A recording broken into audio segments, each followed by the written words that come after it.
মেয়েটা মাথায় আঘাত পেয়ে স্মৃতি হারিয়ে ফেলেছে, আগের কোনো কিছুই মনে করতে পারছে না। তাহলে একটা কাজ করি খালা, থানায় একটা খবর দিয়ে দিই। না না, পেপারেও ছবি চাপিয়ে দিই। না না, ওসব করার কোনো দরকার নেই। কেন? মনে হচ্ছে মেয়েটি কোনো ভালো ঘরের, কি নিষ্পাপ চেহারা, সুন্দর মিষ্টি মুখ। এমন একটা মেয়ের খবর পেলে ঠক জুচ্চর শয়তান মানুষেরা ছুটে আসবে, আত্মীয়র দাবি করে মেয়েটাকে নিয়ে গিয়ে নষ্ট করে ফেলবে, হয়তো বাজে জায়গায় বিক্রি করে ফেলবে। মেয়েটা সর্বনাশ হয়ে যাবে। কিন্তু কিন্তু খালা, ও এখন কোথায় যাবে, কোথায় থাকবে বলতে পারো? কোথাও যাব না, আমি এখানেই থাকবো। এখানেই থাকবে? এটা কি তোমার স্বামীর বাড়ি যেখানেই থাকবে?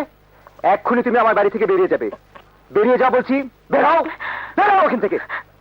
না, আমি যাব না। তুই কি শুরু করলি সম্রাট? ওকে কাউকে চেনে? কোথায় কোথায় যাবে ও? কোথাও যাবে না, ও এখানেই থাকবে। এখানেই থাকবে মানে আমার ঘরে?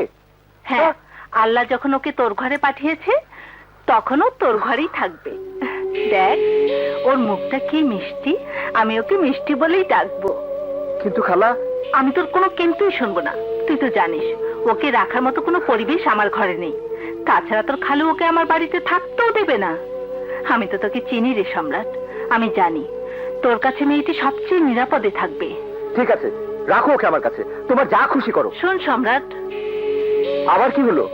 আমার ছোট বোনটার খুব অসুখ, ওকে দেখতে যাব, রাতে ফিরবো না। তোরা দুজন রাতের খাবারের একটা ব্যবস্থা করে নিস। আচ্ছা। থাক মা, এখানে তোর কোনো অসুবিধা হবে না। আমি যাই, টুনটুনিকে দিয়ে তোর জন্য কিছু জামা কাপড় পাঠিয়ে দেব।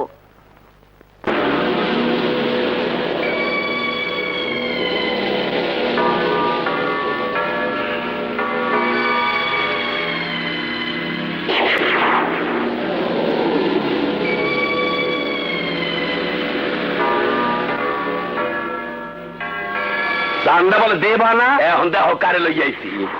বিশ্বাস করো সম্রাট, ব্যবসার অবস্থা খুব খারাপ। ব্যবসা ভালো হলেই দিব বাবা।